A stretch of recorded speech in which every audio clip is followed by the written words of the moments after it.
Sinasabi ko na nga ba, natutulog ka lang rito, Eliseo. Oras ng trabaho pero nagpapahinga ka. Sinasayang mo ang pinapasahod ko sa'yo. Don Paquito, pasensya na po. Antok na antok lang po kasi ako dahil wala po akong maayos na tulog kagabi. Hindi ko na po napigilan ang sarili ko na makatulog po habang nagpapatuka po sa mga manok. Nagpapalusot ka pa, ha? Ang sabihin mo, tamad ka lang talaga. Kagaya ng tatay mong tatamad-tamad. Kaya kinuha na ni Lord. Huwag niyo naman pong idabay ang tatay ko rito, Don Paquito. Matagal na po siyang nananahimik. Ba't sumasagot ka pa, ha? Halika nga ritong bata ka. Aray! Don Paquito, wag po! Maawa po kayo sa akin. Hindi na po ulit ako matutulog sa oras ng trabaho ko. Ang dapat sa'yo ay magtanda para hindi ka na sumasagot-sagot sa akin. Nakiusap ang 10 taong gulang na si Eliseo sa may-ari ng asyenda na si Don Paquito kung saan siya nagtatrabaho. Mahigpit nitong hinawakan ang braso niya at kinaladkad siya papunta sa isang lugar kung saan inilalagay ni Don Paquito ang mga trabahador na nais nitong parusahan. Ang tawag ni Don Paquito sa lugar na yon ay Bartolina. Habang kinakaladkad si Eliseo ni Don Paquito, ay nakasalubong nila si Mang Arturo, ang matandang lalaki na nagsisilbing magulang ni Eliseo simula nang maulila na siya. Nabitiwan ni Mang Arturo ang basket na may laman na mangga.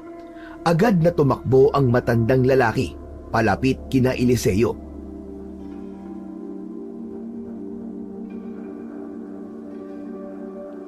Sino? Eliseo! Don Paquito! Ano pong nangyayari? Itong apu-apuhan mo, Arturo. Nahuli ko natutulog sa oras ng trabaho. At bukod pa ron, sinasagot-sagot pa ako ng damuhong bata na ito. Dadaling ko lang naman siya sa Bartolina para magtanda. Don Paquito, maawa ka naman sa bata. Bata pa si Eliseo eh. Hindi niya pa alam ang ginagawa niya. Patawarin mo na lang siya. Ako na ang nakikiusap sa'yo. Ano't nakikialam ka, ha? Hindi mo alam kung gaano katamad ang batang ito. Wala siyang disiplina, Arturo. Ang daming nangangailangan ng trabaho, pero hindi siya marunong magpahalaga sa trabaho niya. Bigyan mo pa siya ng isa pang pagkakataon, Don Paquito. Ako na ang bahalang dumisiplina sa kanya. Huwag kang makialam dito, Arturo. Kung ayaw mo pati ikaw ay idamay ko. At wala kang karapatan para sabihan ako ng dapat kong gawin sa mga trabahador ko. Mang Arturo, huwag ka na po makialam. Huwag po kayo mag-alala. Ayos lang po ako. Bakas sa mukha ni Mang Arturo ang pag-aalala para kay Eliseo, pero wala na itong nagawa nang muling hilahin ni Don Paquito si Eliseo. Huminto sina Eliseo sa tapat ng isang napakaliit na silid na isang tao lamang ang kasya. Matatagpuan yun sa gitnang bahagi ng hasyenda. Gawa sa matibay na uri ng kahoy ang dingding nun at ganun din ang bubungan. May maliit na butasyon sa itaas na siyang pinagmumulan ng hangin. Bilang parusa sa katabilan ng dila mo at sa pagtulog mo sa trabaho, diyan ka na muna hanggang bukas ng umaga, Eliseo. Itinulak ni Don Paquito si Eliseo papasok at pagkatapos ay malakas nitong isinara ang pinto. Narinig ni Eliseo ang paglagay ng kandado ni Don Paquito mula sa labas. Hindi na sinayang ni Eliseo ang lakas niya at umupo na lamang siya sa sahig na kahoy. Sa sobrang liit ng silid na yon ay hindi siya maaaring humiga. Ang kaya niya lang gawin ay ang umupo at tumayo. Hindi napigilan ni Eliseo ang pagluha. Nakaramdam siya ng kawalan ng pag-asa at biglang bumalik sa kanyang alaala ang kanyang mga magulang. Wala na ang mga yon. Halos 3 taon na ang nakakalipas simula nang mamatay ang kanyang ama at ina. Kung kasama lang sana niya ang mga yon, ay sigurado siya na hindi papayag ang mga yon na apihin siya ni Don Paquito. Napabuntong hininga si Eliseo habang pilit na pinipigilan ang patuloy na pagpatak ng kanyang luha. Mabilis na dumaan ang mga oras hanggang sa unti-unting nakatulog na si Eliseo. Pagkatulog niya ay agad na dinalaw siya ng isang panaginip. Sa panaginip ni Eliseo ay nasa loob siya ng hasyenda. Gabi at tahimik ang paligid. Sa isang sulok ng bakuran, nakita niya ang anino ng isang aswang. Unti-unting lumapit ang aswang sa isang bahay at sa loob ng bahay na yon ay naroon ang kanyang mga magulang. Naging mabilis ang kilos ng aswang. Nang tumakbo palabas ang nanay ni Eliseo ay sinundan ito ng aswang at nilapa. Ang tatay naman niya ay sinubukang isalba ang kanyang ina, pero maging yun ay pinatay din ng aswang. Hindi makagalaw si Eliseo. Parang nakatali ang kanyang mga paa sa lupa. Hindi niya magawang tulungan ang kanyang mga magulang. Nagising si Eliseo mula sa masamang panaginip na yon na hingal na hingal.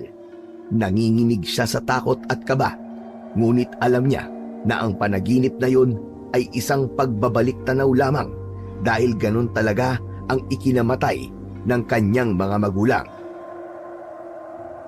Tumitig si Eliseo sa maliit na butas ng silid.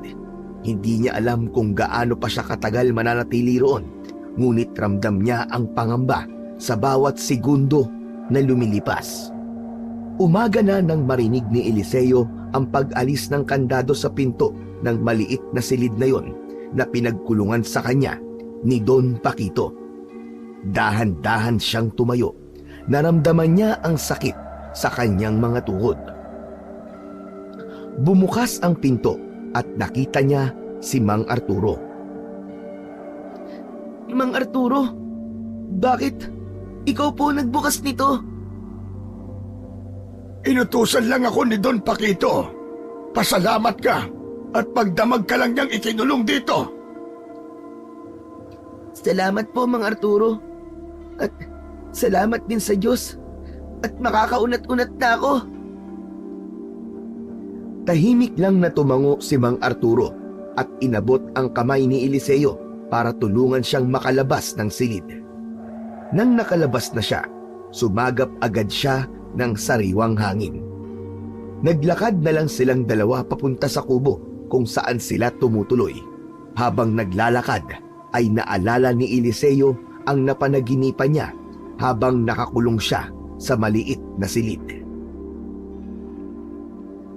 Mang Arturo, napanaginipan ko po kagabi ang mga magulang ko. Nakita ko silang pinatay ng aswang. Hanggang ngayon pala ay napapanaginipan mo pa rin ang pangyayaring yun. Pero matagal na yun, Eliseo. Alam mong wala na tayong magagawa. Siguro ay iniisip mo pa rin na nangyari sa mga magulang mo. Hindi naman kita masisisi dahil tunay na mahirap makausad kapag nawalan ka ng nanay at tatay. Ewan ko, Mang Arturo, pero mukhang habang buhay nang nakatatak sa akin ang pangyayaring yon. Lalo na't nasaksihan ko mismo kung paano sila patayin ng aswang. Ang importante, buhay ka pa. Sigurado ko na may misyon ka pa rito sa lupa. Kaya hindi hinayaan ng Panginoon na pati ikaw ay mapatay ng aswang. Ang mabuti pa ay magpahinga ka na muna ngayong araw. Hindi biro ang pagkakakulong sa'yo sa Bartolina ni Don Paquito. Pero baka hanapin po ko ni Don Paquito, Mang Arturo. Hindi ka niya hahanapin kung tapos na ang trabaho mo. Hayaan mo at ako na ang bahala sa mga manok. Doon ka na muna sa kubo natin at magpahinga ka. Nakita ni Eliseo ang pag-aalala sa muka ni Mang Arturo. Napakapalad niya dahil kahit hindi siya kadugo ni Mang Arturo ay inaalagaan pa rin siya nito simula nang mawala ang kanyang mga magulang. Si Mang Arturo na ang tumayong gabay niya sa buhay.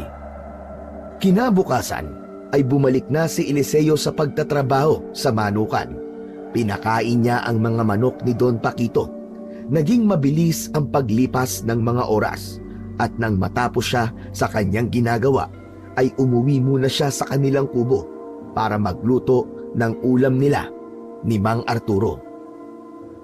Kinagabihan, matapos na maghapunan ay agad na humiga si Eliseo sa nakalatag na banig. Bigla siyang nakaramdam ng labis na antok matapos niyang kumain. Pumikit siya at hinayaan niya ang sarili na makatulog.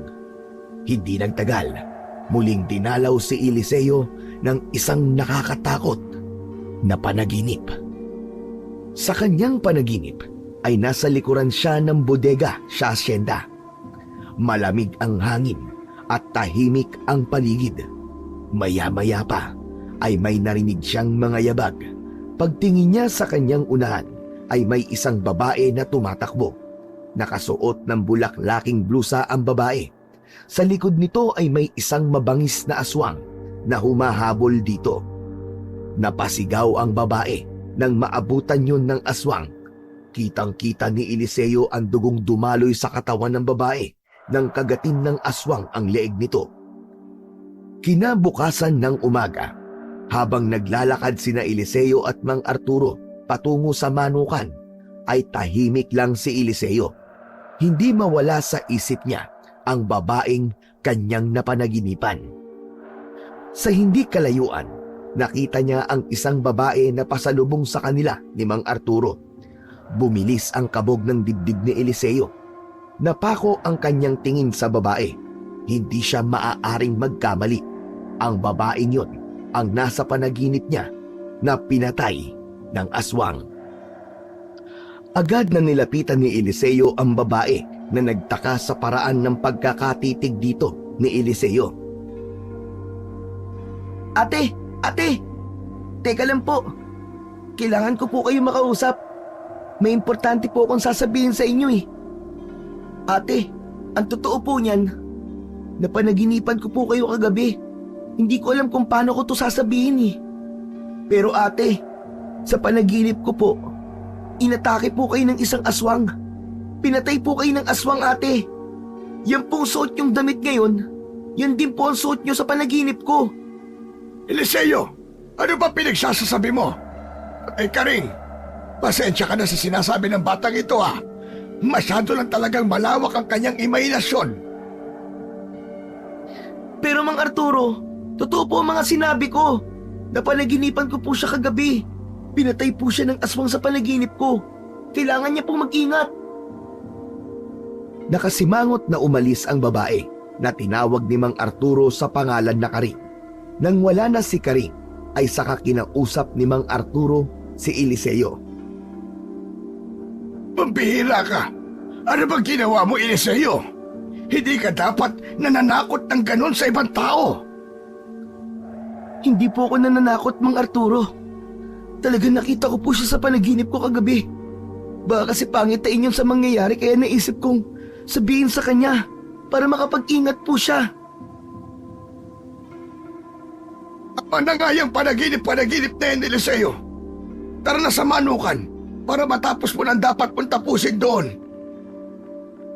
Yung panaginip ko po, Mang Arturo, parang totoo po kasi. Kahit gising na ako, ay ramdam ko pa rin po ang takot. Alam mo, minsan ang mga panaginip natin ay dahil lamang sa iniisip natin kapag gising tayo. Kaya hindi mo dapat binibigyan ng kahit anong kahulugan ng panaginip mo, Eliseo. Kapag nagpatuloy ka sa ginagawa mo na yan, ay magdudulot ka lamang ng takot sa mga naririto sa asyenda. Kaya gusto ko na tigilan mo na yan. Nagpakawala na lamang si Eliseo ng isang malalim na paghinga.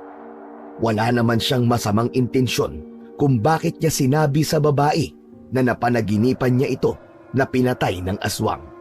Hindi niya intensyon ang magdulot ng takot sa kapwa niya. Ang nais niya lang ay makapagbigay ng babala. Kinaumagahan, naging malakas ang bulungan ng mga trabahador tungkol sa isang balita na may bangkay ng isang babae na natagpuan sa likod ng bodega sa asyenda. Nagkagulo ang mga tao at si Don Paquito ay nagmadaling dumating sa lugar kung saan naroon ang bangkay. Si Eliseo at si Mang Arturo ay kasama sa nagkumpulan ng mga trabahador. Bumigat ang pakiramdam ni Eliseo nang makita niya ang bangkay. Tumutok ang kanyang mga mata sa wasak na katawan ng biktima, ang babae na nakita niya kahapon sa kanyang panaginip, at ang bangkay ng babae na nasa labas ng bodega ay iisa lamang. Halos hindi na yun makilala dahil sa malalalim na sugat nito sa iba't ibang parte ng katawan. Nagmamadaling umalis si Eliseo sa kumpulan ng mga tao. Sumunod naman sa kanya si Mang Arturo. Mang Arturo, siya po yung babae sa panaginip ko na pinatay ng aswang. Siya rin po yung sinabihan ko kahapon na babae. Si Karing, mukhang nagkatotoo nga ang panaginip mo, Eliseo. Hindi po mukhang nagkatotoo. Nagkatotoo po talaga. Sabi ko na nga be, kaya masama ang kutob ko sa panaginip na yun. Mangyayari pala talaga sa totoong buhay. Pilit na inalis ni Eliseo ang imahe ng bangkay sa kanyang isipan, pero tila nakatatak na yun doon. Hindi alam ni Eliseo kung anong mararamdaman niya. Hindi niya alam kung nagkataon lamang ang lahat o talagang nakita niya ang mangyayari sa pamamagitan ng kanyang panaginip. Bakit hindi siya nakinig sa akin, Mang Arturo? Sinabi ko na po sa kanya na mag-ingat siya. Pero hindi niya po ako pinansin. Kasalanan ko to. Dapat mas kinumbinsi ko pa siya na mas maging maingat. Huwag mong sisihin ang sarili mo, Eliseo. At hindi rin natin masisisi si Karing. Sino bang mag-aakalang ang sinabi mo ay magkakatotoo? Pero Mang Arturo, kung nakinig lamang siya sa akin, baka buhay pa siya ngayon. Wala na tayong magagawa sa nangyari na, Eliseo. Nangyari na yun. Nangyari na ang hindi dapat mangyari. Wala tayong kakayahan na ibalik ang nakaraan. Kaya mas mabuti na lang kung tanggapin na lang natin ang masaklap na sinapit ni Karing. Ang mabuti pa ay magtrabaho na tayo para mabilis tayong makatapos. Wala nang nagawa pa si Eliseo kundi ang simulan ang pagtatrabaho. Alam niya na kahit may namatay na trabahador sa asyenda, ay kailangan pa rin nilang magtrabaho. Hindi papayag si Don Paquito na huminto sila sa pagtatrabaho kahit pa may trahedyang nangyari sa loob ng asyenda. Simula noon, halos gabi-gabing hindi tinatantanan si Eliseo ng mga imahe ng mga tao sa asyenda na pinapatay ng aswang sa kanyang panaginip. Naging normal na para sa kanya ang paggising sa kalagitnaan ng gabi dahil sa pagdalaw sa kanya ng isang masamang panaginip. Isang gabi, muling nanaginip si Eliseo. Isang lalaking trabahador ang nakita niyang pinatay ng aswang malapit sa may taniman ng palay. Pinatay ng aswang ang lalaki sa ibabaw ng tambak ng dayami. Nang magising si Eliseo ay basang-basa ang kanyang damit ng pawis. Tumingin siya sa paligid. Naramdaman niya ang malamig na simoy ng hangin mula sa labas ng kubo. Pumikit siya ng mariin at pilit inalis ang mga imahe ng karahasan mula sa kanyang isip. Hindi niya nakinaya ang bawat panaginip niya ay tila nagpapakita ng paparating na kamatayan. At ang nakakatakot pa roon ay natutupad o nagkakatotoo ang kanyang mga panaginip. Kinabukasan ay nagkagulong muli sa asyenda nang matagpuan ang bangkay ng isang lalaking trabahador sa ibabaw ng dayami. At tulad ng napanaginipan ni Eliseo, wakwak ang tiyan ng lalaki at may mga malalalim itong kagat sa liig. Mang Arturo! Mang Arturo! Sa maniwala ka man po sa hindi, napanaginipan ko ang lalaki niya na pinatay ng aswang. Ano bang nangyayari sa'yo? At nananaginip ka ng mga ganyan, Eliseo? Hindi ko rin po alam, Mang Arturo. Kahit po ako ay naguguluhan na sa mga nangyayari sa akin. Wala po akong idea kung bakit ganun madalas ang aking panaginip. Pero alam mo, Eliseo, bukod sa panaginip mo na yan, ay nababahala rin ako sa nangyayari rito sa asyenda. Ilang tao na ang pinatay, ngunit hanggang ngayon ay wala pa rin nahuhuling sospek ang mga pulis. Mas makabubuti siguro kung kausapin na natin si Don Paquito at baka masyado niyang minamaliit ang nangyayari rito sa kanyang asyenda. Parang magsasayang lang po tayo ng laway kapag kinausap natin si Don Paquito. Wala naman po siyang pakialam sa atin eh. Aba, dapat siya magkaroon ng pakialam sa atin. Dahil kung magpapatuloy ang pagpatay ng aswang dito sa asyenda, baka lahat ng trabahador niya ay maubos o kaya ay mas piling umalis na lang kaysa hintayin pa na mabiktima sila ng aswang na yon. Agad na nagtungo sina Eliseo at Mang Arturo sa mansyon ni Don Paquito. Kinausap nila si Don Paquito para tanungin ito kung may ginagawa ba ito para mamanatiling ligtas ang mga trabahador. Gaya ng inasahan ni Eliseo ay hindi man lang nagpakita ng malasakit ang kanilang amo. Bakit? Hindi pa ba sapat ang mga security guard ko rito sa asyenda? Aba, kaya na nila kayong protektahan. Saka patuloy pa rin naman ang investigasyon ng mga pulis. Kaya kapag nahuli na ang pumatay sa mga trabahador ko, ay magiging kampante na kayong lahat. Pero mawalang galang na Don Paquito. Hindi tao ang pumapatay dito sa asyenda mo, kundi isang aswang. Hindi pulis ang kailangan natin, kundi mga tao na may kaalaman sa pakikipaglaban sa mga aswang. Ano bang sinasabi mo, Arturo? Nanitibang ka na ba? Anong aswang ang sinasabi mo dyan? Hindi totoo mga aswang-aswang na yan. At kung sino man ang pumatay sa mga trabahador ko, ay humanda siya dahil hindi ako titigil hanggat hindi siya nauhuli. Masyado niya akong pinahihirapang hayop siya. Ang hirap-hirap pagharap ng mga tao magtatrabaho sa aking asyenda, tapos papatayin niya lamang. Ang akala ko pa naman po eh, talaga nag-aalala kayo sa mga pinatay dito, Don Paquito. Pero sarili niyo lang po pala ang iniisip niyo.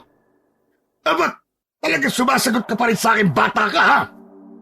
Anong gusto mo? Ikulong uli kita sa Bartolina, ganun ba? Elisteo, tumahimik ka na muna. Pero Don Paquito, kailangan mong maniwala. Aswang ang pumatay sa mga trabahador mo. Ipilit mo pa ang bagay na yan at palalayasin kita rito, Arturo. Wala akong pakialam kahit isa ka pa sa pinakamatanda kong trabahador. Kayang-kaya kitang alisan ng trabaho kung gugustuhin ko. Hindi na kumibo pa at nagsalita si Mang Arturo. Nakita nila na wala talagang balak na tumulong si Don Paquito sa kanila. Kaya nagdesisyon na sina Eliseo at Mang Arturo na umalis na lamang sa mansyon. Nang sumapit ang gabi, isang bagong panaginip na naman ang dumalaw kay Eliseo. Sa pagkakataong yon, walang pinatay na trabahador ang aswang, kundi isang lalaki na matipuno ang pangangatawan ang nakita niyang nakipaglaban sa isang mabangis na aswang. Napansin ni Eliseo ang isang pahabang peklat ng lalaki sa kaliwang pisngi nito. Kinaumagahan, habang naglalakad si Eliseo patungo sa ilog upang maligo, ay napansin niya ang isang lalaki na nagpapaligo ng isang kabayo sa ilog. Napansin niya noon lamang niya nakita ang lalaking yun sa asyenda, na hinuha niya na bagong trabahador yun ni Don Paquito. Dahil naisip ni Eliseo na bagong trabahador ang lalaki, ay naisipan niyang magpakilala rito. Ngunit nang makalapit siya sa lalaki, ay bigla siyang natigilan. Agad niyang nakita ang pahabang peklat ng lalaki sa kaliwang pisngi nito. Kagaya yun ng lalaking nakita niya sa panaginip niya na nakipaglaban sa aswang. Anong tinitingin-tingin mo dyan, ha? Kuya, may kailangan akong sabihin sa'yo. Alam niyo po bang napanaginipan kita kagabi? Oo, hindi ako pwede magkamali. Ikaw yun. Ikaw yung lalaki sa panaginip ko. Teka, paano mo ko mapapanaginipan? Ngayon lang yata tayo nagkita. Hindi ko rin alam pero yung peklat mo sa muka, kagaya ng peklat ng lalaki sa panaginip ko. Nakikipaglaban ka pa nga sa aswang eh. Tapos ang galing-galing mo. Ay nako, wala akong pakialam sa panaginip mo, bata. Umalis ka na dahil marami pa akong kailangan gawin. Nakakaabala ka sa trabaho ko. Pero kuya, gusto kong sabihin sa'yo na lahat ng panaginip ko ay nagiging... Hindi na nagawang tapusin ni Eliseo ang sasabihin nang marinig niya ang malakas na pagtawag sa kanya ni Mang Arturo. Lumingon siya sa likuran niya at nakita niya si Mang Arturo na sumenyas para lumapit siya. Patakbong lumapit si Eliseo kay Mang Arturo. Magkakilala na ba kayo ng bagong trabahador na si Christopher? Christopher po ba ang pangalan niya? Ngayon ko lang po siya nakita, Mang Arturo. Eh bakit po siya kinakausap? Alam ko po kasing bago siya rito sa asyenda eh. Tapos nang lapitan ko po siya, doon ko po nalaman na siya yung lalaki po sa panaginip ko. Nakita ko po siyang nakikipaglaban sa aswang sa panaginip ko, Mang Arturo. Ayan ka na naman sa panaginip na yan, Eliseo eh. Ang mabuti pa ay magtrabaho na tayo. Pero Mang Arturo, ilang beses na po nagkatotoo mga panaginip ko, di ba? Ikaw po makakapagpatunay niyan. Oo na, sige na. Magtrabaho na tayo. At huwag mo nang sasabihin sa iba mga panaginip mo. At baka isipin na nababaliw ka na. O baka mapaghinalaan ka pang ikaw ang aswang. Kasi alam mo ang mga mangyayari at kung sino ang susunod na magiging biktima. Hala, grabe naman po sila sa akin kung pag-isipan nila ako ng ganun. Ang gusto ko lang naman po ay makatulong at makapagbigay po ng babala. Eliseo, madalas ang tingin ng mga tao sa mga kakaibang kakayahan ay isang sumpa. Baka ikapahamak mo lang yan kung maraming makakaalam ng tungkol sa mga panaginip mo na nagkakatotoo. Kaya kung ako sa'yo, itikom mo na lamang ang bibig mo. Tahimik na tumango si Eliseo pero hindi niya maalis ang kaba sa kanyang dibdib. Habang naglalakad sila palayo sa ilog, ay nilingon niya si Christopher sa huling pagkakataon.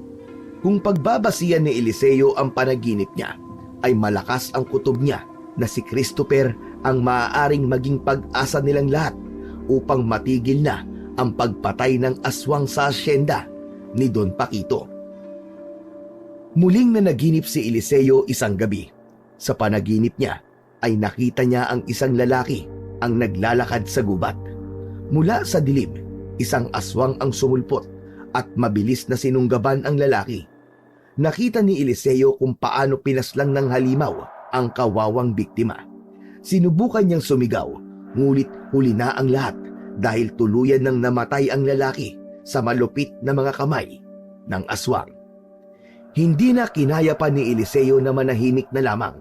Alam niya na may malaking rason kung bakit bigla na lang siyang nagkaroon ng kakayahan na makita ang mangyayari sa hinaharap sa pamamagitan ng kanyang mga panaginip.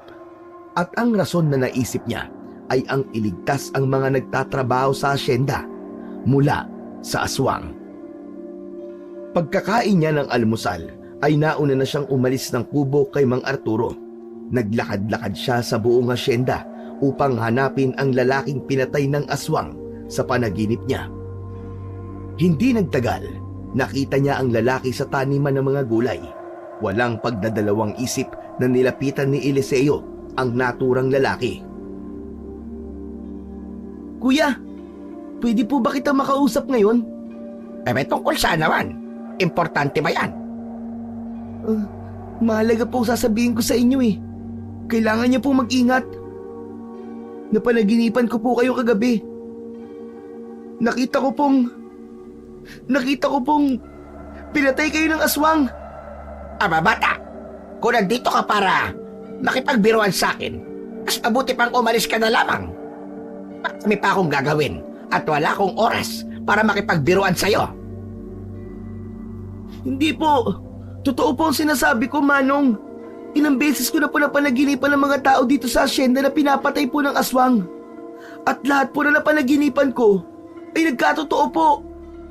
Alam mo, masyado lang malawak siguro ang imahinasyon mo. Maghuhula ka ba? Masyado ka pang bata para maging manghuhula. Aba, sige na. Umalis ka na at nakakaistorbo ka na sa akin. Alas sige! Alis na rito, bata! Naramdaman ni Eliseo na kahit anong sabihin niya ay hindi siya papaniwalaan ng lalaki. Sa tingin niya ay nagawa na niya ang dapat niyang gawin, kaya mas pinili na lamang niyang umalis. Habang naglalakad si Eliseo papunta sa manukan, ay isang boses ng lalaki ang narinig niya sa kanyang likuran. Sandali lang bata, hintayin mo ako. Lumingon si Eliseo at nakita niya si Christopher. Seryosong naglalakad ang lalaki palapit sa kanya. Bakit, Kuya Christopher? Oh, alam mo na ang pangalan ko? Nalaman mo ba dahil napanaginipan mo rin? Hindi, Kuya. Sinabi sa akin ni Mang Arturo. Oo nga pala. Ako po si Eliseo, Kuya. Ano palang kailangan niyo po sa akin? Mangyaring hindi ko sinasadya na marinig ang mga sinabi mo rin sa lalaki. Totoo ba yun? Napapanaginipan mo kung sino ang susunod na bibiktimain ng aswang dito sa asyenda? Opo, totoo po yun, Kuya. Napanaginipan ko kasi yung lalaking kausap ko kagabi na pinatay siya ng aswang sa gubat. Kuya, hindi to ang unang beses na nangyari to. Maraming beses na ako na naginip ng ganun at lahat ng napanaginipan ko ay nagkatotoo. Sandali, paano niyo po nalaman na may aswang dito sa asyenda? Nagtaka man si Eliseo ay sumunod pa rin siya kay Christopher patungo sa isang maliit na kubo na nakatago sa likod ng mga puno ng nyog. Pagdating nila roon ay binuksan ni Christopher ang pinto at pinapasok nito si Eliseo. Sa loob ng kubo, nagulat si Eliseo sa kanyang mga nakita. Nakasabit sa dingding ang iba't ibang sandata. May mga itak, buntot ng pagi at iba pang gamit na tila hindi pangkaraniwan at noon lamang niya nakita. Hinawakan ni Eliseo ang buntot ng pagi na nakasabit sa dingding. Hindi ba, Kuya? Ginagamit to panlaban sa mga aswang? Tama ka dyan, Eliseo. Mabisang panlaban sa aswang ang buntot ng pagi. Dahil isa yan sa talagang kinatatakutan nila. Bakit may mga ganito kang gamit, Kuya Christopher? Sasabihin ko na sa'yo kung sino talaga ako, Eliseo. Isa akong manunugis ng aswang. Pumasok ako rito sa asyenda ni Don Paquito, hindi para magtrabaho lang. Pumasok ako rito para ipaghiganti ang pagkamatay ng nanay ko sa kamay ng isang aswang. Kung kilala mo si Karing, siya ang aking inay. Ano po? Si Aling Karing? Ang totoo po, siya po ang unang tao na napanaginipan kong pinatay ng aswang. Binigyan ko pa po siya ng babala noon, pero hindi po siya naniwala sa akin. Kung ganun, kung naniwala lang sana sa iyo ang aking inay, malamang buhay pa siya hanggang ngayon. Pero Kuya, wala po talagang naniniwala sa akin eh. Nakakalungkot nga lang po kasi parang wala pong silbi ang panaginip ko. Kasi wala naman po naniniwala sa mga sinasabi ko. Pero Kuya, maiba ko. Manunugis ka pala. Kung ganun, tama ang nakita ko po sa panaginip ko tungkol sa inyo. Kaya pala, nakita kitang nakikipaglaban sa aswang kasi isa ka pala talagang manunugis. Pero Kuya, bakit mo pala sinabi sa akin na manunugis ka? Dahil kailangan ko ang tulong mo, Eliseo. Ano po? Tulong ko? Anong tulong po maibibigay ko sa inyo? Nang malaman kong may kakayahan ka na makita ang biktima bago sila mapatay sa pamamagitan ng panaginip, inaisip ko na magagamit ko yon para matalo at mapatay natin ang aswang. Kailangan kong malaman kung sino susunod na bibiktimay ng aswang at magagawa ko yon sa pamamagitan mo, Eliseo. Nanahimik si Eliseo sa sinabing yun ni Christopher. Dati ay hindi niya alam kung paano gagamitin ng tama ang kakayahan niya. Pero sa sinabi ni Christopher ay doon niya napagtanto na yun na ang pagkakataon niya upang makatulong at mailigtas ang mga tao sa hasyenda mula sa aswang. O ano? Anong desisyon mo, Eliseo? Tutulungan mo ba ako? Ha? Oo naman kuya. Pero paano ba kita matutulungan?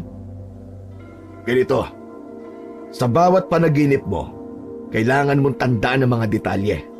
Saan nangyari at kung sino ang magiging biktima. Kailangan nating iligtas ang taong yun at kukunin ko ang pagkakataon na yun para labanan ng aswang. Okay, sige po kuya, payag na po ako. Huwag po kayo mag-alala. Sasabihin ko agad sa'yo kapag nanaginip ulit ako. Kung ganun po, parang magiging magpartner pala tayo sa pagpatay sa aswang, Kuya Christopher. Ano ka mo? Magpartner? Yung parang ano po, parang magkasangga. Partner. Tumango si Christopher. Dumapo ang seryosong tingin ni Christopher kay Eliseo at doon nakita ni Eliseo na hindi basta-basta si Christopher. Alam ni Eliseo na si Christopher ang magiging sandata nila laban sa halimaw na kumikitil ng buhay sa mga trabahador sa loob ng hasyenda. Sa mga sumunod na araw ay hinintay ni Eliseo na muli siyang managinip. Sa pagkakataon na yon ay nagdesisyon si Eliseo na bigay ang buong tiwala niya kay Christopher. Sa kabila ng takot at pagdududa sa kanyang kakayahan, alam niyang yun na ang tamang oras para gamitin niya yon sa tamang pamamaraan. Isang gabi, muling dinalaw ng panaginip si Eliseo. Sa kanyang panaginip, nakita niya si Don Paquito na naglalangoy sa swimming pool nito na nasa labas ng malaki nitong mansyon. Tahimik na naglalangoy si Don Pepito nang biglang may sumulpot na aswang sa kung saan at inatake si Don Paquito. Walang kalaban-laban si Don Paquito habang kinakagat ito ng aswang. Kitang-kita ni Eliseo kung paano bumaon ang matutulis na kuko at pangil ng halimaw sa katawan ng kawawang si Don Paquito hanggang sa tuluyan na itong bawian ng buhay. Pagkagising ni Eliseo kinaumagahan ay agad niyang naalala ang panaginip niyang yon. Tumayo siya kagad at tumakbo palabas ng kubo. Eliseo! Pabihira itong bata to. Saan ka pupunta? Kumain ka na muna! Mamaya na lang po pagbalik ko. Malalaki ang hakbang na tinungo ni Eliseo ang daan papunta sa kubo ni Christopher. Naabutan niya si Christopher na nagkakape sa labas ng kubo nito. O Eliseo, anong ginagawa mo rito ng ganito kaaga? Kuya, heto na. Nanaginip na ako kagabi. Si Don Paquito, siya po ang susunod na papatay ng aswang. Ano? Sigurado ka ba? Si Don Paquito talaga? Sigurado ako kuya. Napanaginipan ko po siya kagabi. Inatake siya ng aswang habang naliligo po siya sa swimming pool sa labas ng mansyon niya. Sa tingin ko, mamayang gabi po yun mangyayari. Kung ganun, mamayang gabi ay pupunta tayo sa mansyon ni Don Paquito para malaman natin kung magkakatotoo nga ba ang panaginip mo tungkol sa kanya. Pero kuya, hindi ba pwedeng ngayon na natin puntahan para bigyan siya ng babala? Eliseo, ilang tao na ba ang binigyan mo ng babala pero hindi naniwala sa'yo? Sa tingin mo ba, maniniwala si Don Paquito sa babala mo? Hindi ko alam kuya. Baka magalit pa nga yun sa akin eh. Edi kung ganon, mamayang gabi natin siya puntahan sa mansyon niya. Magbabantay tayo hanggang sa makita natin ang aswang na yon. Kukunin ko ang pagkakataon na yon para mapatay ang aswang dito sa asyenda. Kahit wala pang ginagawa si Christopher, ay may paghanga na kagad si Eliseo para sa tapang ni Christopher. Nang sandaling yon, hindi na siya makapaghintay na makita si Christopher kung paano ito makipaglaban sa aswang. Pagsapit ng gabi ay matyagang nagbantay sina Eliseo at Christopher sa labas ng mansyon ni Don Paquito. Dala ni Christopher ang buntot ng pagi at itak nito. Nakapwesto sila malapit sa swimming pool. Maya-maya pa ay nakita nila ang pagdating ni Don Paquito. Nakasuot yon ng board short nang tumalon yun sa swimming pool at agad yung nagsimulang lumangoy. Habang lumalalim ang gabi, nakaramdam sila ng kakaibang paggalaw sa paligid. Luminga sina Eliseo at Christopher. Sandali lang na nawala ang mga mata nila kay Don Paquito ay narinig na kagad nila ang malakas na sigaw ni Don Paquito mula sa swimming pool. Agad na tumakbo sina Eliseo at Christopher patungo roon. Nakita ni na Eliseo na nakikipagpambuno si Don Paquito sa aswang sa tabi ng swimming pool. Walang pag-aalinlangan na umatake si Christopher sa aswang habang nanonood sa gilid ng swimming pool si Eliseo. Hinampas nito ang aswang gamit ang buntot ng pagi. Nang mabitiwan ng halimaw si Don Paquito, ay agad itong tumakbo, papasok sa loob ng bahay. Tila naramdaman ng aswang na wala itong laban kay Christopher, kaya bago pa ito tuluyang mamatay sa kamay ng manunugis, ay tumakas na yon. Sinubukang sundan ni Christopher ang aswang, ngunit mabilis siyang nawala sa paningin nila. Nang wala na ang aswang, ay nag-alinlangan na lumabas si Don Paquito. Nasaan na ang halimaw? Nasaan na ang halimaw? Aswang po, Don Paquito! Aswang po! Hindi po halimaw! Siguro naman po ngayon maniniwala na po kayo sa amin ni Mang Arturo na totoo po ang aswang dito sa inyong hasyenda. Aswang o halimaw man yun, iisa lang yun. Nasaan na siya? Nakatakas siya, Don Paquito. Hindi ko na nahabol kasi ang bilis niyang nawala. Ano? Pinakawalan niyo pa? Dalawa na nga kayo pero natakasan pa kayo! Mga inutil! Don Paquito, hindi basta-basta kalaban ng isang aswang. Matalino ang ilan sa kanila. Saka, hindi po ba dapat ay magpasalamat na lang po kayo sa amin? Kasi niligtas po namin kayo. Alam ko na. Tinulungan niyo ako kasi gusto niyo ng gantimpala, ganun ba? Mga mukhang pera. Para sabihin ko sa inyo, wala kayong makukuhang pera sa akin kahit 5. Kahit hindi niyo ako tulungan, makakaligtas pa rin ako sa aswang na yon. Magsasalita pa sana si Eliseo pero hinawakan siya ni Christopher sa balikat.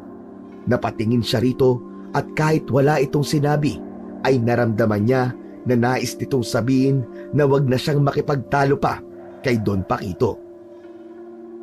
Nagpaalam na lamang sila kay Don Paquito at umalis na sila sa loob ng mansyon nito. Bago umuwi sa kani-kanilang bahay, ay nagpahinga muna sina Eliseo at Christopher sa ilalim ng isang puno. Kinuha na rin nila ang pagkakataon na yon upang makapag-usap. Sayang, Kuya Christopher. Sigurado na ako na magagawa mong talunin yung aswang kanina eh. Kaya lang, bigla naman siyang tumakas. Halatang takot siya sa'yo eh. Tama ka. Naramdaman ko na mahina ang aswang na yon. Pero hindi malabo na magpalakas siya para makalaban siya sa akin sa susunod.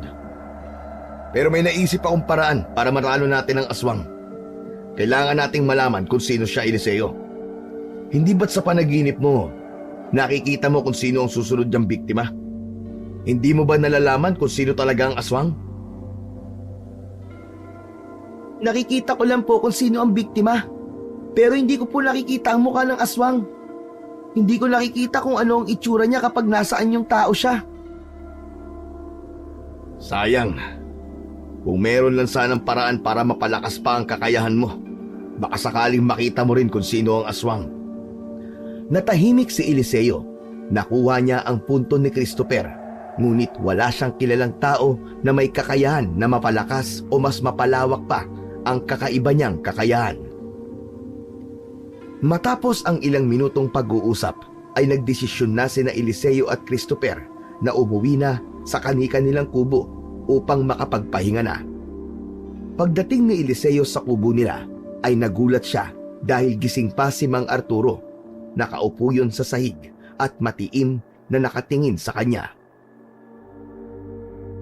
Mang Arturo, bakit gising pa po kayo?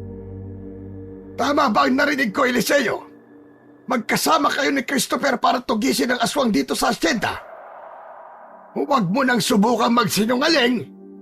Narinig ko ang pag-uusap nyo kanina habang hinahanap kita. Kasi nagising ako na wala ka rito. Totoo po. Isa pong manunugis ng aswang si Kuya Christopher. Tapos po, yung kakayahan ko po na makita sa panaginip ko kung sino po ang susunod na bibiktimay ng aswang, yun po ang ginamit niyang paraan para malaman niya po kung saan magpapakita ang aswang. Hindi mo ba alam kung gaano kadelikado ang ginagawa mong bata ka? Paano kung mapahamak ka? Baka multuhin ako ng mga magulang mo kasi hinahayaan kitang gawin ang mga ganyang bagay. Bakit po, Mang Arturo?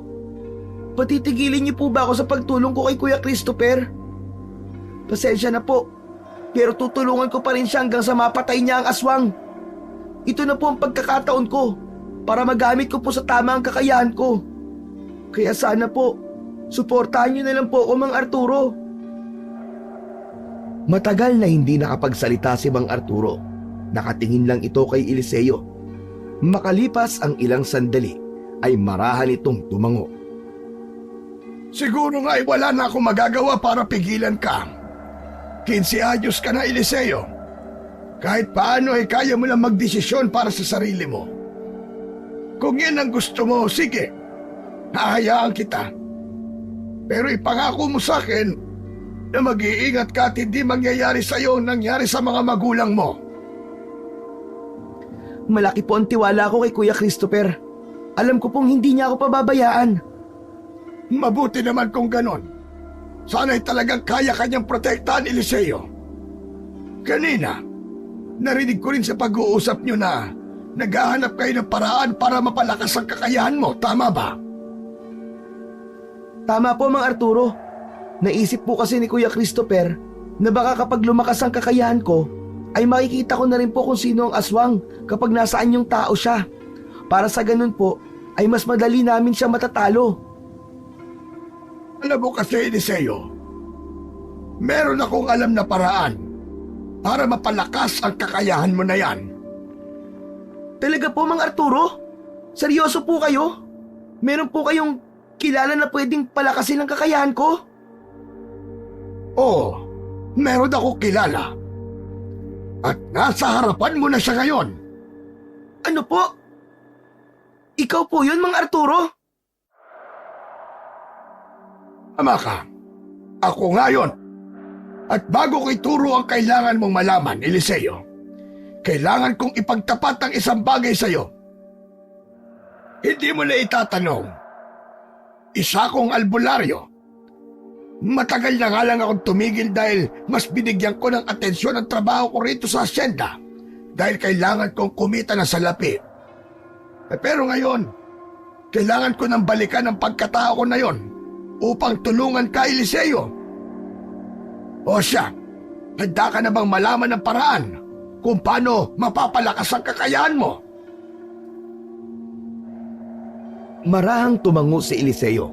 Buo ang tiwala niya kay Mang Arturo dahil sa ilang taon nilang magkasama ay wala itong ibang inisip kundi ang kabutihan niya. Ngumiti si Mang Arturo. Tumayo ito at naglakad papunta sa isang maliit na kahon na nasa sulok ng kubo. Kinuha nito yon at inilapag sa harap ni Eliseo. Nang buksan ni Mang Arturo ang kahon, ay may laman yung babasaging bote na may laman na likido na ang kulay ay berde. Tila katasyon ng pinaghalo-halong mga dahon ng halaman. Ano po yan, Mang Arturo? Ito ang magpapalakas ng kakayahan mong makakita ng mangyayari sa hinaharap sa pamamagitan ng iyong panaginip. Pero tandaan mo, Eliseo, hindi ganun kabilis ang epekto nito.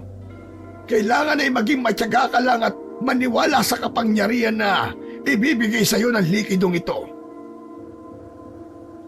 Ano po ang kailangan kong gawin dyan, Mang Arturo? Uminom ka ng likidong ito bago ka matulog ngayong gabi. Pero isang kutsara lang. Ito ay halo-halong mga halamang gamot.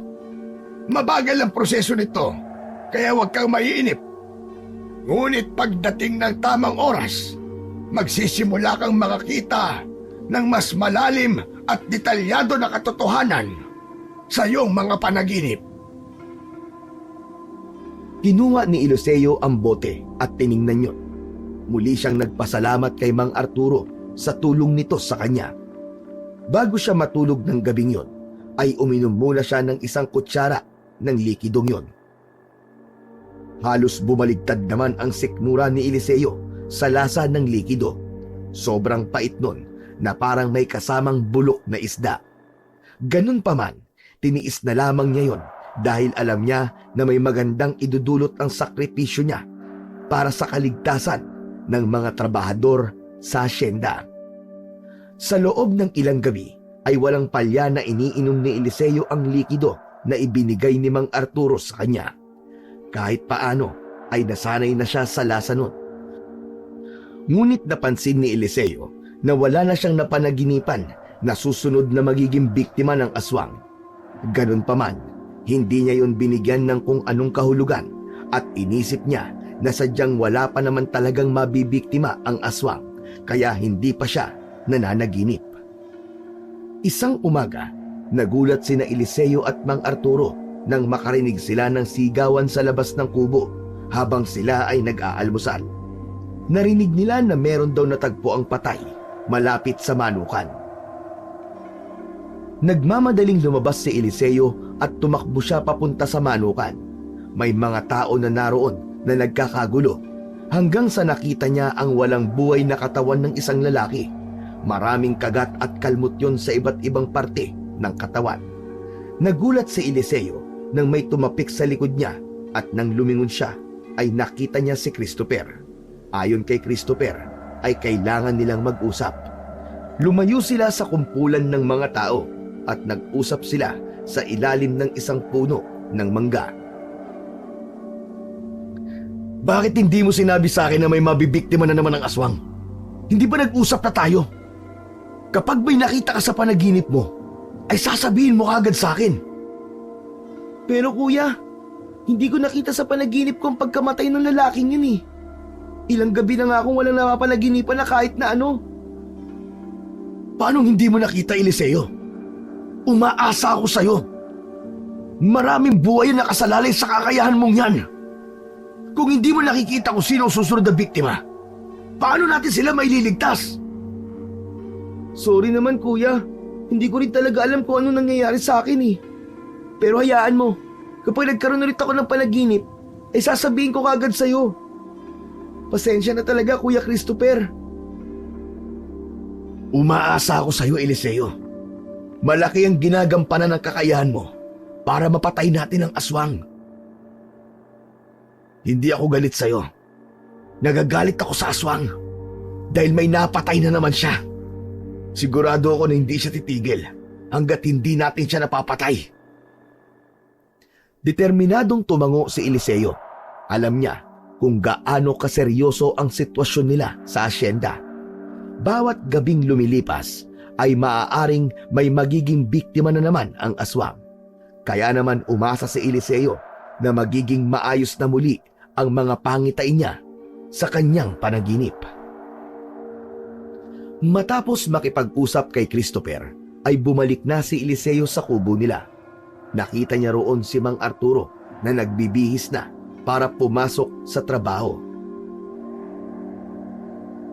May pinatay na naman po yung aswang dito sa asyenda, Mang Arturo. Hindi ko po alam kung bakit hindi ko po napanaginipan ng pangyayari na yon.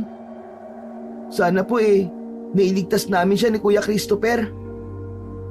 Siguro ay isa yung indikasyon na hindi lahat ay ipapakita sa panaginip mo, Eliseo. Lahat ng kapangyarihan ay may hangganan at kahinaan. Pero, ang sabi niyo po sa akin, di ba, lalakas po ang kakayahan ko kapag ininom ko gabi-gabi ang gamot na yon?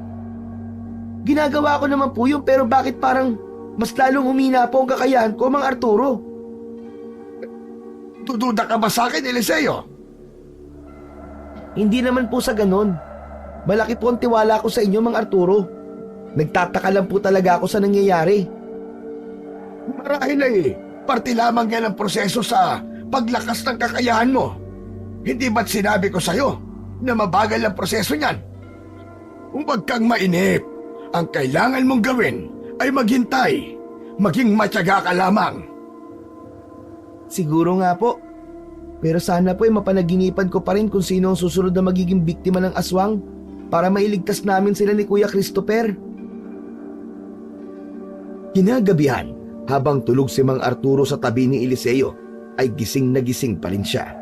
Nakatingin siya sa kawalan at nag-iisip kung ano na ang nangyari sa kakayahan niya. Hindi nagtagal, tila hinila siya ng kung anong puwersa at unti-unting bumigat ang mata niya hanggang sa tuluyan na siyang nakatulog. Nahulog si Eliseo sa isang panaginip. Natagpuan niya ang sarili niya sa harap ng bahay ni Aling Tinding na isang trabahador sa taniman ng gulay sa asyenda. Sumilip si Eliseo sa bintana at nakita niya si Aling Tinding na nagtatahi ng damit. Biglang bumukas ang pinto ng kubo at walang babalang pumasok doon ang aswang. Nagulat si Eliseo nang makita kung paano mabilis na sumugod ng aswang patungo kay Aling Tinding. Hindi siya makakilos. Kitang-kita niya kung paano inatake ng halimaw ang kawawang si Aling Tinding at pinatay ito sa isang iglap. Biglang tumingin ang aswang kay Eliseo at nakita niya na unti-unting bumalik ang anyo nito sa pagiging tao. Ngunit bago pa niya tuluyang makita ang anyo ng aswang kapag tao ito, ay bigla naman siyang nagising. Kinaumagahan ay agad na nagtungo si Eliseo sa kubo ni Christopher. Masaya siya sapagkat muli siyang nanaginip kung sino ang susunod na bibiktimahin ng aswang at kung saan yun mangyayari. "Oh, kumusta Eliseo? Anong meron at andito ka?" Kuya Christopher! May napanaginipan po ako ulit. Talaga? Mabuti kung ganun. Sino susunod na bibiktimahin ng aswang? Si Aling Tinding po. Inatake siya ng aswang sa bahay niya. Mamayang gabi po yun mangyayari, sigurado po ako. Kung ganun, kailangan natin pumunta ron ngayong gabi. Hindi natin siya pwedeng pabayaan. Pagkakataon na rin natin yun para mapatay ang hayop na aswang na yun. Pero kuya, may isa pa pong magandang balita. Sa tingin ko po lumalakas na ang kakayahan ko.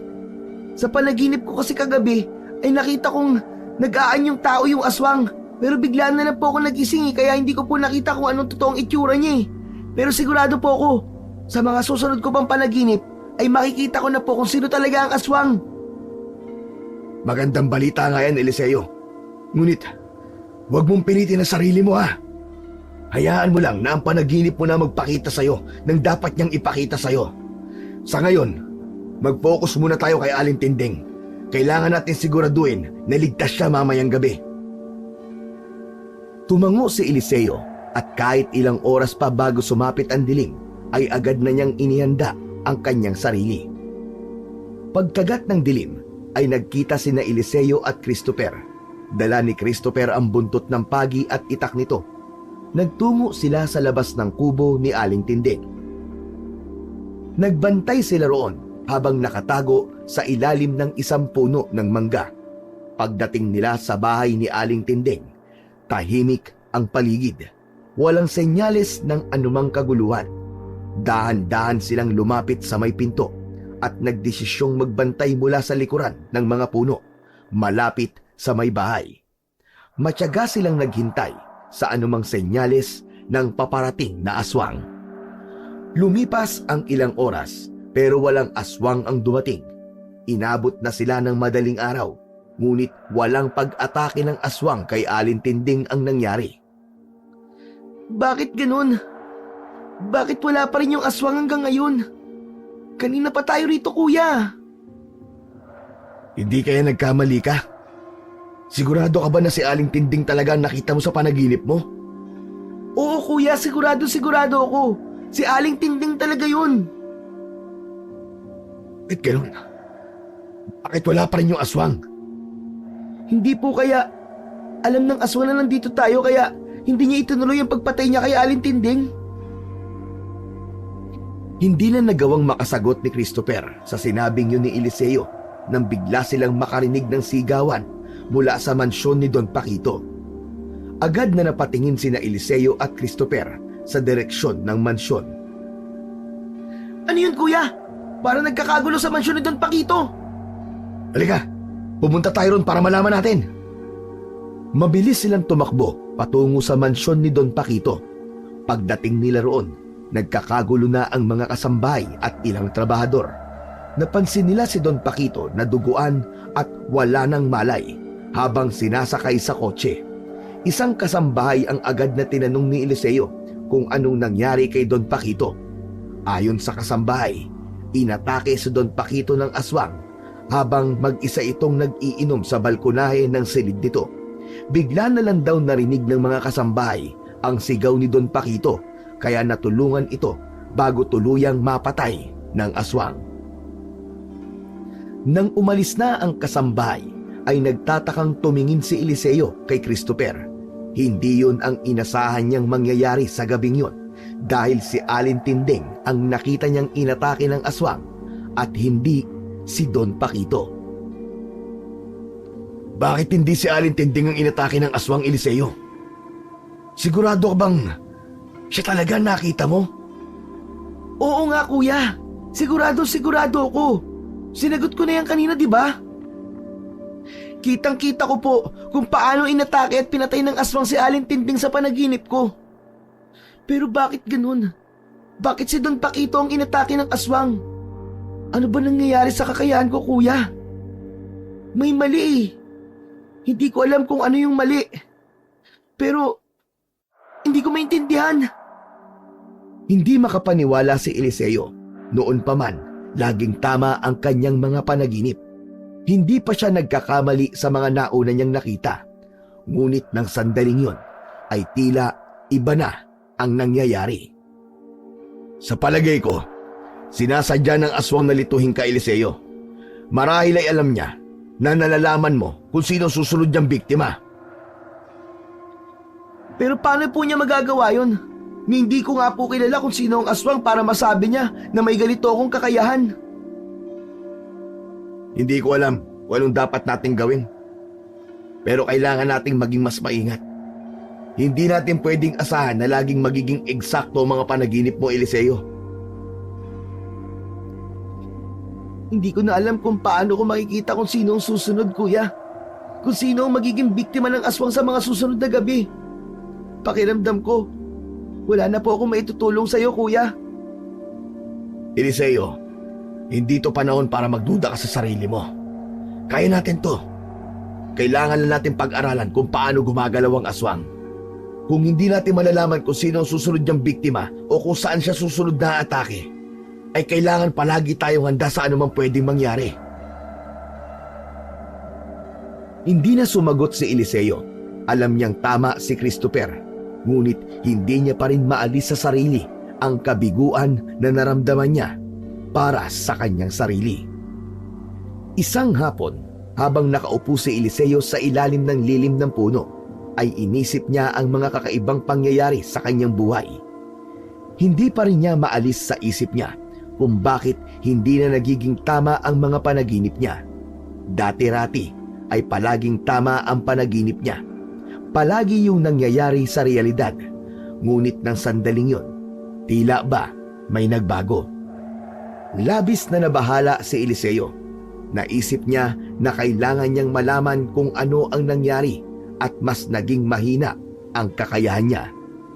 Napagdesisyonan ni Eliseo na puntahan si Mang Arturo. Nang makarating siya sa kubo nila, ay nakita niyang nag-aayos si Mang Arturo ng mga damit nila.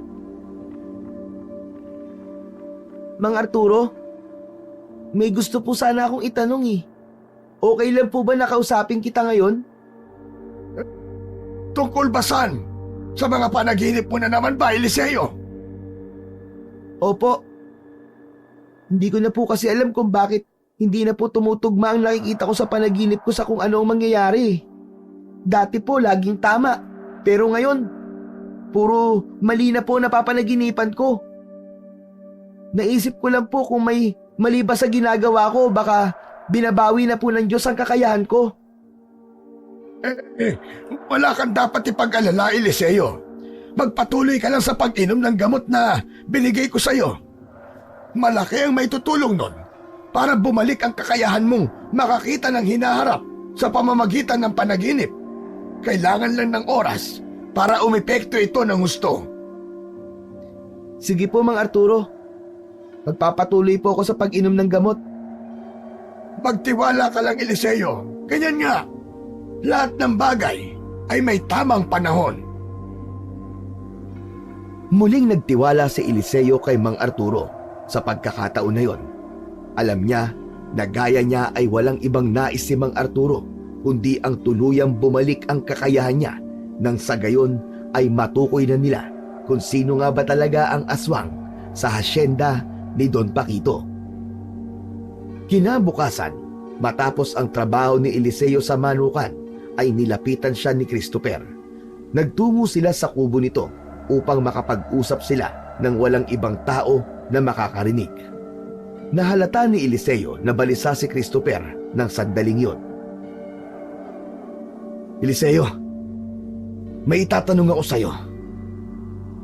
Matagal mo na bang kasama si Mang Arturo?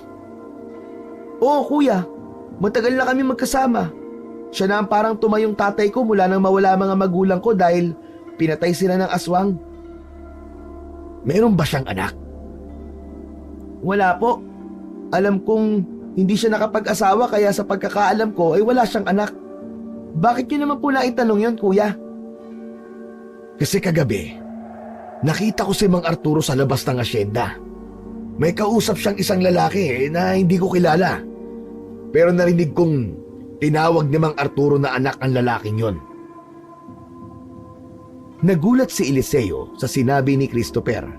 Napatitig siya sa malayo at bahagya siyang naguluhan sa nalaman mula kay Christopher. Teka, sigurado ka ba, kuya? Baka naman nagkamali ka lang ng dinig. Sigurado ako, Eliseo. Narinig ko ng malinaw yun. Tinawag niyang anak ang lalaking kausap niya. Sa tansya ko kaedad ko lang ni lalaki. Baka kaibigan o inaanak lang yun ni Mang Arturo. Ang alam ko wala talagang anak si Mang Arturo eh. Kung meron man, bakit naman niya hindi sasabihin o babanggitin sa akin, di ba? Tumahimik ang dalawa. Nagkaroon ng duda si Eliseo kay Mang Arturo. Meron ka pang hindi alam tungkol kay Mang Arturo, Eliseo. Hindi porket matagal mo nang kasama ang isang tao, ay kilala mo na siya. Pero kung may anak siya, bakit naman niya itatago ang ganung bagay sa akin? Hindi ko rin alam ang sagot dyan, Eliseo. Pero mas mabuting mag-ingat tayo. Kung may mga bagay na hindi mo pa alam tungkol sa kanya, dapat mong malaman kung ano yun. Pero sa ngayon, wala mo na tayong pagkakatiwalaan sa mga nandito sa asyenda, kundi ang isa't isa. Naiintindihan mo ba ako, Eliseo? Opo, naiintindihan kita, kuya. Tatandaan ko po lahat ng sinabi niyo sa akin. Nang sandaling yon, ay naisip ni Eliseo si Mang Arturo.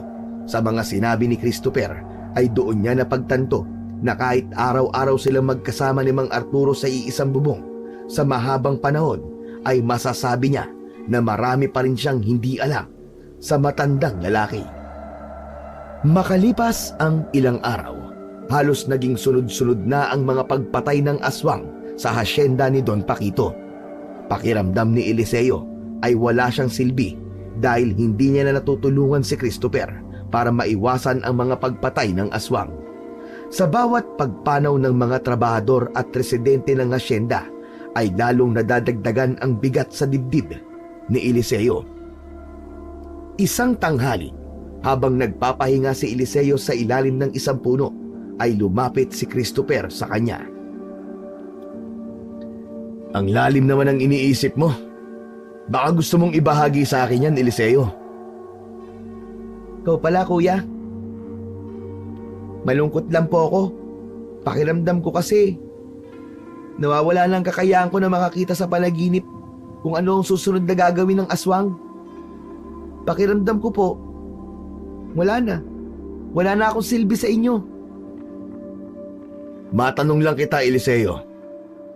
Meron ka bang napansin na kakaiba bago mangyari yan? Baka may ginawa ka o may nangyari na naging dahilan kung bakit parang nawawala na ang kakayahan mo. Nahulog sa malalim na pag-iisip si Eliseo bago niya sinagot ang tanong ni Christopher. Si Mang Arturo! Oh, anong si Mang Arturo? Anong ibig mo sabihin? Ngayon ko lang napagtanto na simula po nang may gamot siyang pinainom sa akin, nagsimula na pong maging mali-mali ang mga panaginip ko, kuya. Teka, anong gamot? May sakit ka ba, Eliseo?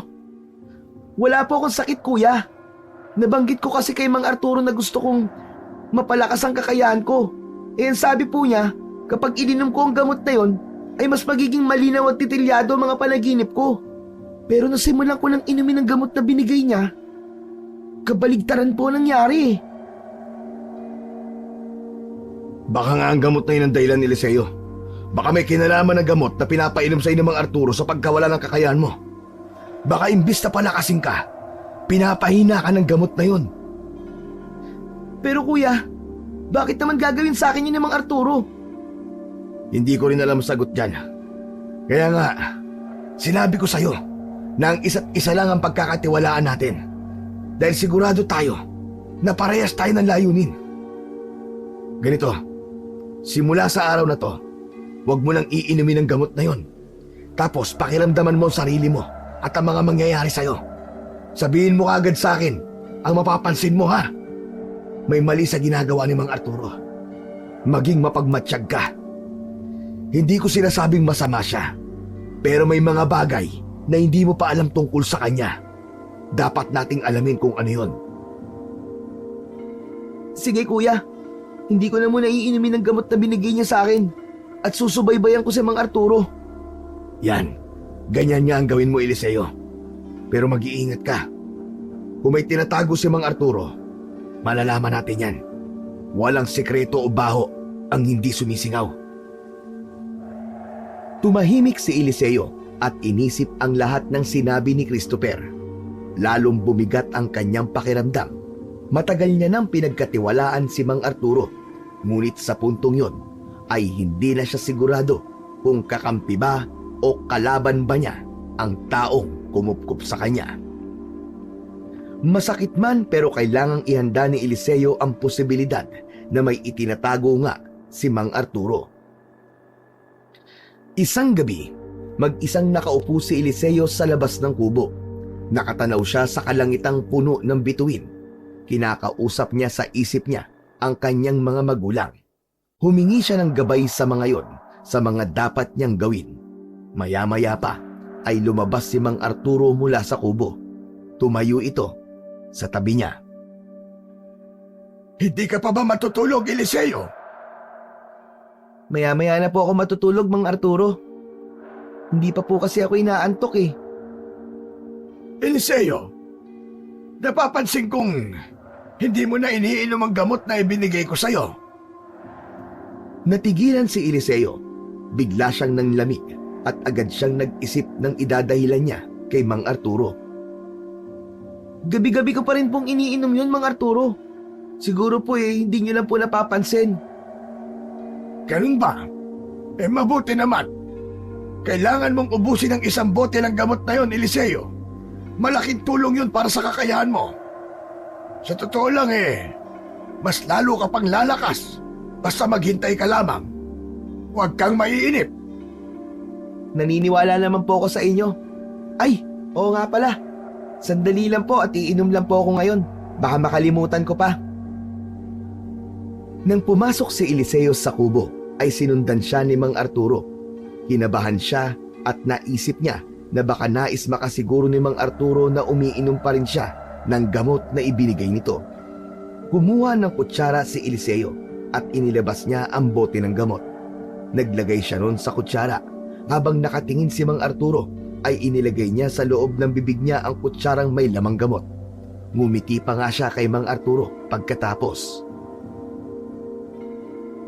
O sige na, matutulog na ako, Eliseo. Ikaw na ang bahalang magsarado ng pinto at bintana. Tumango si Eliseo. Walang kaalam-alam si Mang Arturo na nasa loob pa rin ng bibig niya ang gamot at hindi niya yon nilunok. Nang tumalikod si Mang Arturo para maglatag ng banig, ay agad na idinura ni Eliseo ang likido sa batalan. Agad niya yung binuhusan ng tubig upang hindi na yon makita ni Mang Arturo.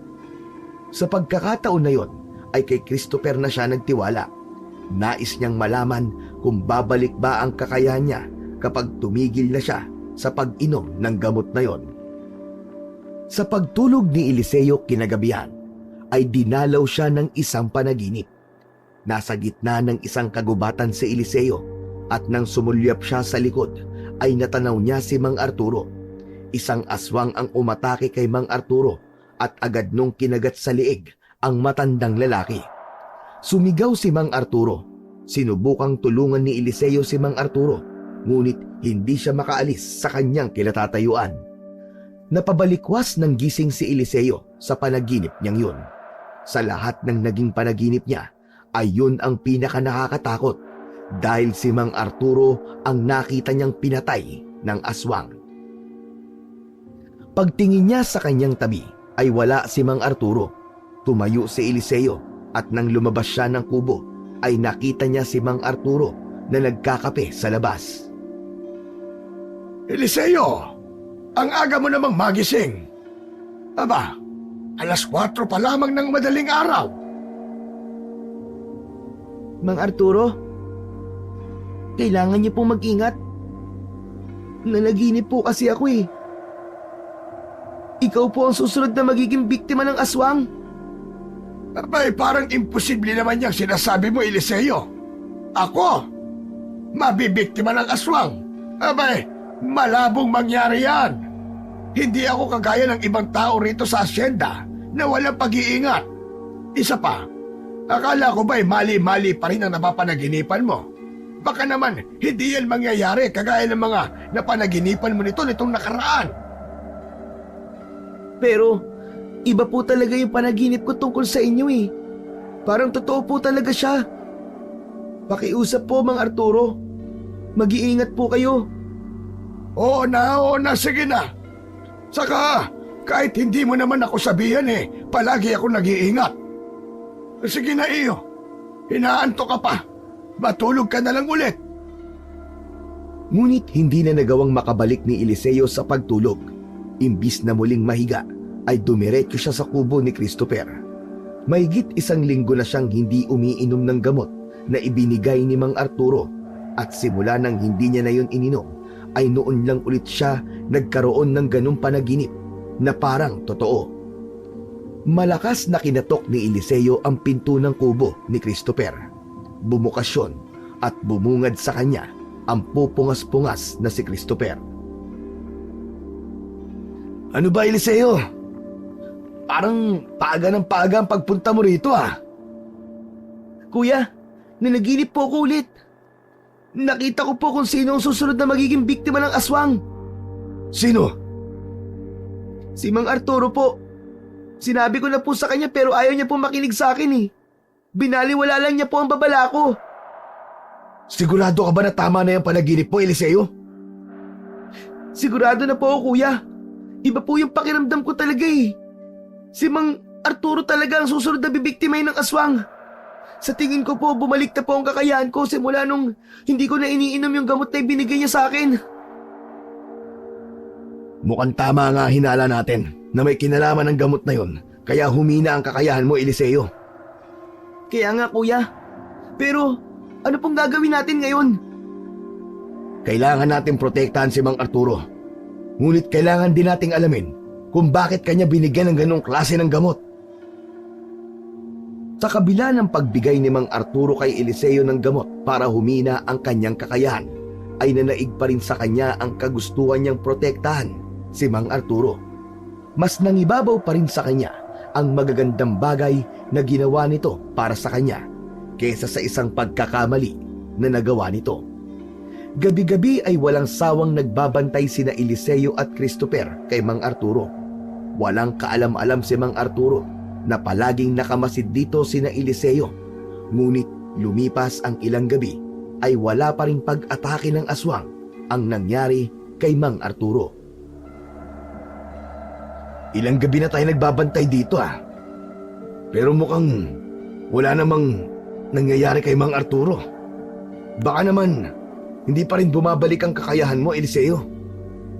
Kuya, malakas ang kutob ko na maayos na ulit ang panaginip ko.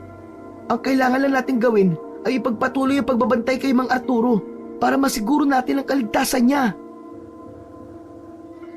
Isang gabi, mag-isang palihim na pinanood ni Eliseo si Mang Arturo. Hindi niya kasama si Christopher dahil may inutos dito si Don Paquito. Makalipas ang ilang sandali, ay nakita niyang lumabas ng kubo si Mang Arturo. Mabilis na sinundan ni Eliseo si Mang Arturo papunta sa loob ng gubat. Makalipas ang ilang minuto ay huminto na sa paglalakad si Mang Arturo. Si Eliseo naman ay nagtago sa likod ng isang malaking bato. Isang lalaki ang lumapit kay Mang Arturo.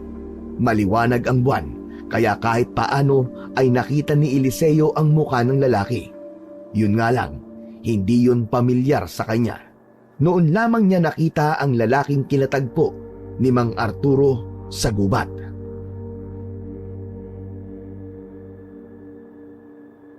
Anong kailangan mo sa akin at gusto mo akong makausap?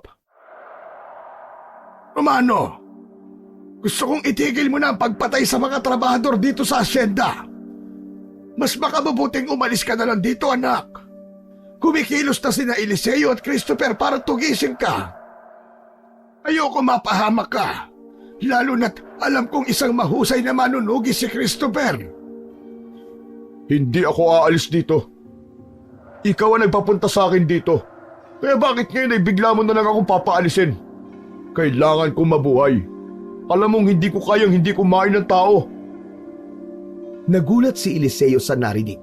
Hindi siya makapaniwala na ang kausap ni Mang Arturo ay ang anak nito. Ang gumulat pa sa kanya ay mukhang si Romano, ang aswang sa asyenda ni Don Paquito. Saan mo nang umalis, Romano? Hindi ka naligtas dito, maniwala ka sa akin. Wala na akong ibang mapupuntahan. Umalis na ako sa dati kong lugar dahil nalaman ng mga tao doon ang sekreto ko. Dito na lang ako magtatago malapit sa'yo. Isa pa, hindi ako nauubusan dito ng kakainin gabi-gabi. Pakiusap naman, anak. Hindi na kita kayang protektahan. Kapag naubos na ni Eliseo ang gamot na pinapainom ko sa kanya, ay tutugma na naman ang panaginip niya sa mga mangyayari. At kapag nangyari yun, malaki na ang posibilidad na malaman ni Eliseo ang sikreto nating dalawa. Sasabihin niya yung kay Christopher at madali kanyang mapapatay. Makinig ka naman sa akin, anak. Hindi ako natatakot sa kanila. Kung gusto mo, ay sila na ang isunod ko eh. Huwag mong gagalawin si Eliseo. Parang anak ko na ang batang yon. Hindi mo siya pwedeng saktan, Romano. Kapag ginawa mo yon, ako makakalaban mo. At talagang sasaktan mo ako para sa Eliseo na yon? Ako, na sarili mong anak? Wala ka talagang kwentang ama. Alam mo, sawang-sawa na akong kinokontrol mo ko sa asyenda na to.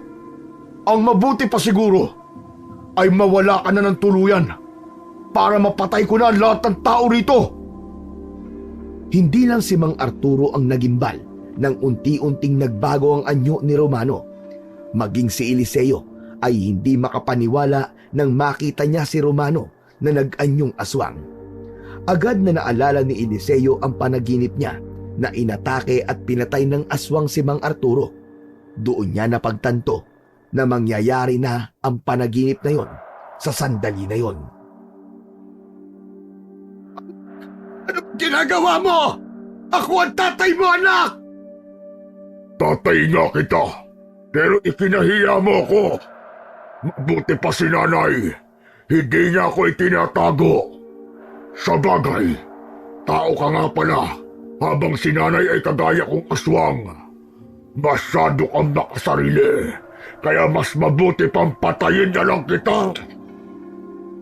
Hindi na nagdalawang isip si Eliseo. Dumampot siya ng malaking bato mula sa lupa at buong lakas niyang ibinato yun kay Romano.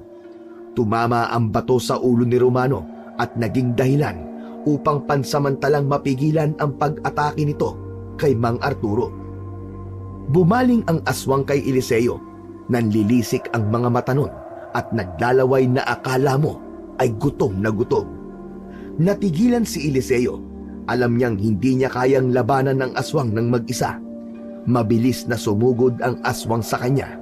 Napapikit na lamang si Eliseo at hinintay ang mapait niyang kapalaran. Subalit nang marinig niya ang malakas na sigaw ng aswang, ay agad niyang ibinukas ang kanyang mga mata. Tila nakakita ng pag-asa si Eliseo nang makita niya si Christopher na paulit-ulit na hinahampas ng buntot ng pagi si Romano. Sa wakas, hayop kang aswang ka! Nagkaharap din tayo! Papatayin kita! Gaya ng ginawa mo sa nanay ko! Walang nagawa ang aswang kundi ang umatras ng umatras. Nang mapasandal yun sa isang puno, ay agad na sinaksak ni Christopher ang aswang sa tiyan gamit ang dala nitong itak. Malakas na itinulak ng aswang si Christopher. Sumugod yun kay Christopher, ngunit hindi nagpakita ng takot ang manunugis. Sinalubong nito ang aswang at nagpambuno ang dalawa. Mabilis at malakas ang bawat galaw ng aswang, ngunit determinado si Christopher na tapusin ang laban. Huwag, Christopher! Huwag mo siyang patayin! Anak ko siya! Maawa ka sa kanya! Hindi pinakinggan ni Christopher ang pakiusap ni Mang Arturo. Nang makakita ng pagkakataon si Christopher, ay buong lakas nitong sinaksak sa liig ang aswang gamit ang kanyang itak. Nang hugutin nito ang itak, ay sumirit ang dugo ng aswang sa liig. Hindi pa roon natapos ang pag-atake ni Christopher at sunod na itinarak nito sa dibdib ng aswang ang kanyang itak. Yun na ang naging dahilan para tuluyang bumagsak ang aswang sa lupa at mawalan ng buhay. Umiiyak na nilapitan ni Mang Arturo si Romano at mahigpit na niyakap. Anak! Anak ko! Patawarin mo ako! Humahagulgol si Mang Arturo habang yakap-yakap ang katawan ni Romano. Lumapit si Eliseo kay Mang Arturo. Hindi pa rin siya makapaniwala na anak ni Mang Arturo ang aswang.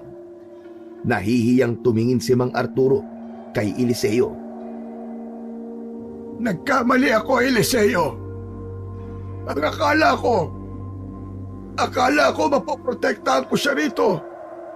Pero masyado na siyang naging agresibo. Hindi ko na siya nakontrol. Patawarin mo ko. Patawarin mo kami ng anak ko. Totoo po ba ang narinig ko kanina tungkol sa gamot na ibinigay niyo sa akin? Ang gamot na ibinigay ko sa iyo, Eliseo, hindi yun para palakasin ang kakayahan mo. Sadyang ginawa ko yun para pahinain ka. Para hindi mo madiskubre agad ang tungkol kay Romano. Gusto kong protektahan ang aking anak. Pero hindi ko naisip ang mga magiging resulta ng ginagawa ko. Patawarin mo ko, Eliseo. Patawarin mo ko. Napaluwa si Eliseo sa kanyang narinig. Gusto niyang magalit kay Mang Arturo dahil kahit paano ay may kinalaman ito sa mga trabahador na namatay nang dahil sa anak nitong aswang. Ngunit sa kabila ng lahat, naramdaman ni Eliseo ang kalungkutan ng isang ama na nawalan ng isang anak. Mang Arturo, naiintindihan ko po kayo. Ginawa mo lang po ang sa tingin mong makakabuti. Hindi madali para sa isang ama na mawala ng isang anak. Pinapatawad na kita. Ang hindi ko lang alam ay kung mapapatawad ka ng mga pamilya ng mga naging biktima ng anak mo. Nang gabing yon, naunawaan ni Eliseo ang tunay na halaga ng pagmamahal ng isang magulang, na sa kabila ng mga pagkakamali at kasamaan ng isang anak, ang puso ng isang ama ay laging nag-aasam ng proteksyon para sa anak nito. Matapos ang lahat ng nangyari sa asyenda ni Don Paquito, nagpaalam na si Christopher kina Eliseo at Mang Arturo. Tapos na ang misyon nito sa lugar na yon, kaya wala na itong dahilan upang manatili pa roon. Inilihim din ni Eliseo ang pagkakasangkot ni Mang Arturo sa mga pagpatay ng aswang sa asyenda upang madali itong makapagsimula ng bago nitong buhay. Habang paalis si Christopher ay hinabol yun ni Eliseo habang dala ang isang bag na ang laman ay mga damit niya. Kuya Christopher! Kuya Christopher, sandali lang! Oh, bakit Eliseo? May nakalimutan ka bang sabihin sa akin? Kuya, sasama na ako sa'yo. Gusto kong tulungan ka sa mga misyon mo lalo na sa pakikipaglaban mo sa mga aswang. Alam ko, kuya, na malaki ang may tutulong ng kakayahan ko sa'yo. Teka, sigurado ka ba Eliseo? Ipapaalala ko lang sa'yo ha, na hindi laro tong ginagawa ko. Alam ko, kuya, wala rin akong dahilan para manatili pa sa lugar na to. Saka, gusto kong gamitin ang kakayahan ko sa pagtulong sa mga tao, kagaya ng ginagawa mo.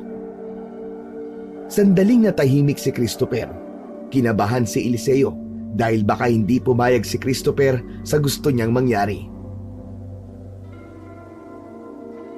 Ang bihira ka talagang bata ka, oo. Sige, magiging magandang tambalan natin, Eliseo. Okay, pumapayag na akong sumama ka sa akin. Mag-partners na tayo ngayon. Simula ng araw na yon ay nagsimula ang samahan ni na Eliseo at Christopher bilang magkasangga sa pakikipaglaban sa mga aswang. Si Eliseo na nakakakita ng hinaharap sa kanyang mga panaginip at si Christopher na isang biyasang manunugis ng aswang. Magkasama nilang hinarap ang mga panganib at sa bawat bayan na kanilang pinupuntahan ay palagi nilang daladala ang determinasyong sagupain ang kasamaan.